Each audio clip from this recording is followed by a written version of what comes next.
இந்த கதைய அழகுபடுத்துவதற்கும், இதை பெரும்பாலான மக்களிடம் கொண்டு போய் சேர்ப்பதற்கும், சில வேலைகளை செய்ய வேண்டியிருக்கு. அதாவது ஒரு நட்சத்திரம் வேற நம்ம கதையில இருக்காங்க அப்படின்றதுனால, அதை எதிர்பார்த்து நெறைய பேர் வேற வருவாங்க. ஸோ இந்த படம் எப்படின்னா, கான்ஸ்டன்ட்டா அந்த ஒரு பேலன்ஸ ஸ்ட்ரைக் பண்ண முயற்சி பண்ணுதுன்னு நெனைக்கிறேன். ஆக்சுவலா இந்த படத்தினுடைய ஒரு உயிர், அ ஒரு மாஸ் சினிமாவை சார்ந்தது அப்படின்றத விட, அதோட இது கொஞ்சம் அ ஒரு ஒரு கதை சொல்லும் பாரம்பரியத்துல உட்கார்ந்துட்டு இருக்கிற ஒரு உயிர் தான். என்னன்னா, ஒரு ஒரு இரவு, ஒரே ஒரு இரவுல அ நெறைய வருஷங்களாக ஒரு மாரி ஒரு இது இன்னொரு எக்ஸாம்பிளே சொல்லலாமே. இந்த படத்துல கிழங்கு கிழங்குன்னு ஒண்ணு வரும்ல. அத அடிக்கடி புதைச்சு வச்சுருவாங்க. பை மிஸ்டேக் நீங்க நடக்கும்போது அதுல கால பட்டு ஏதாவது கயிறு கியிறு பண்ணினா வெடிச்சிரும்.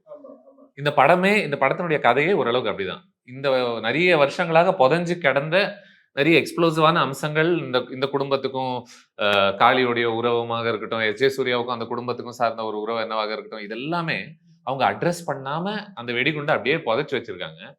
ஒரு சின்ன பிரச்சனை வந்தா போதும், அது எல்லாமே பத்திக்கும், எல்லாமே வெடியும்.